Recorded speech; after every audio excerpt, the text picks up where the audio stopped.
Welcome to Volume 2 of Nuke Classroom in a Box. This is Nuke Foundations. We're going to be covering the Nuke user interface. If this is your first time using Nuke, it's a pretty powerful program, but the interface can be daunting. A lot of the options can be hidden, but I'm going to show you some of the most used features and how to easily customize it so that it's set up for your use. Later in this volume, we'll also be discussing how to view assets. Since Nuke is a node-based compositor, reading in assets is slightly different from what you may be used to in a timeline-based compositor. We'll also talk about modifying those assets using nodes. And in that process, we'll create a script and render out the final image. So I'm going to start by launching NukeX using version 8 v2. And this is our default Nuke interface. The Nuke interface is made up of panes. This is our window, and these are our panes. And when you launch the default, there are 4 default panes. On the left side of the screen will be by default the toolbar, in which you will find various toolboxes. And inside each one of these toolboxes, you will find the tools themselves.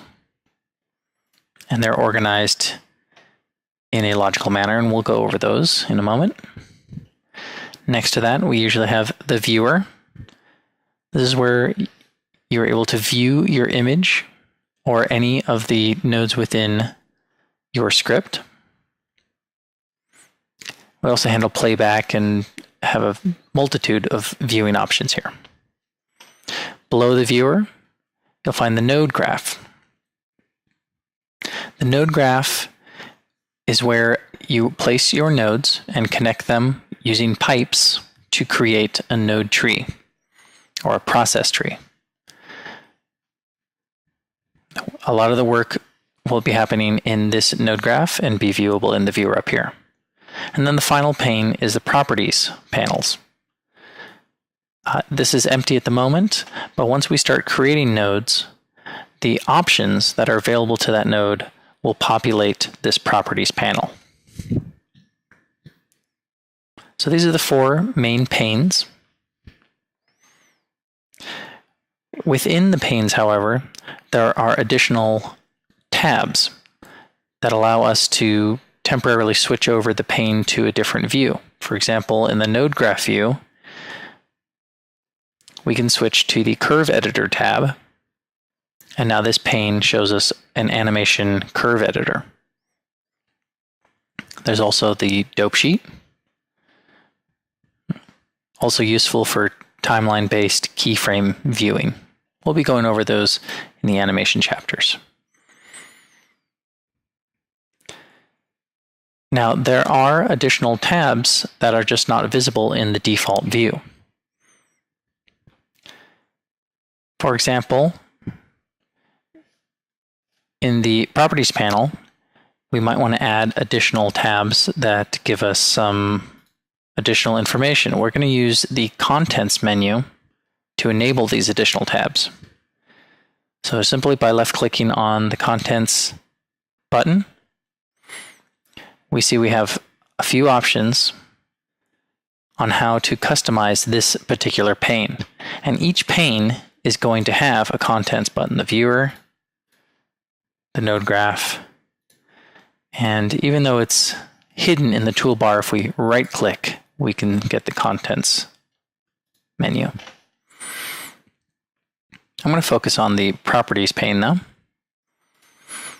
By clicking there, I can see that I can add an additional Curves Editor tab, a Dope Sheet tab. I can add video scopes, histogram, waveform, and vector scopes. I can move the node graph from this pane to this pane. I can only have one node graph at a time, so if I click this, my node graph disappears from this pane and comes over here. I can simply grab the tab and by clicking and dragging, move it back to its original pane. And I can reorder the tabs here as well. I have additional options: pixel analyzers, progress bars, script editors, error consoles. All these are very useful and will pop up when necessary.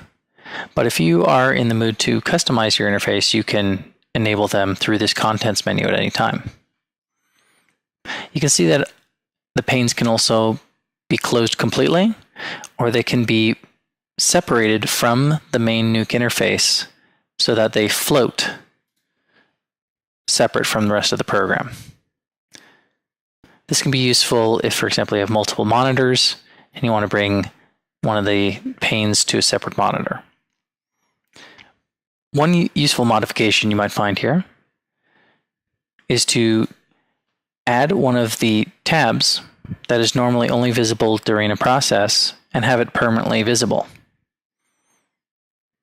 For example, the progress bar will generally pop up when rendering out or doing any time-intensive process.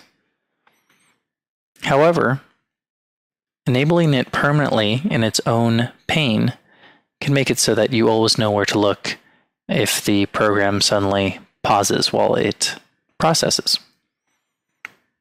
So if I click the progress bar from the contents menu at this point, it'll simply add a tab. If I'm using my properties panel, then the progress will be hidden behind, and I'll only be able to view it if I click on the progress tab. So that's not what I want. I can, however, use the contents menu to split the pane. So in this case, I'm going to split the properties pane vertically. And now I have an additional pane down here below. And inside of this pane, I can add the progress bar. Now this is too much room for the progress bar, and I need more room for my properties panel, so I can simply grab between the two panes, and when my cursor changes shape, I can click and drag until that's an appropriate size.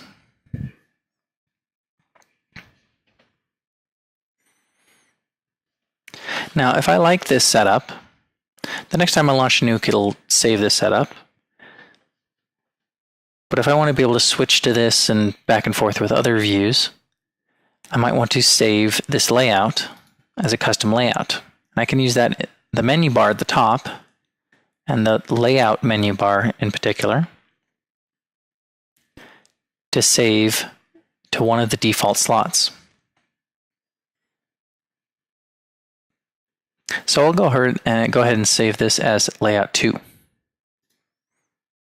It's going to ask me if I want to overwrite. I'll say yes. Now at any point I can go to the layout menu and see my default startup state or my new saved layout 2 with the progress bar. One final piece worth mentioning about panes is how the cursor interacts with the different panes. If your cursor is over a particular pane, it will change the impact that certain hotkeys will have. And I'll have a sample of this in a moment. But one of the most useful hotkeys when it comes to Nuke's interface is the spacebar key. And the spacebar key simply maximizes whichever pane your mouse is currently hovering over so that you can focus on it full screen.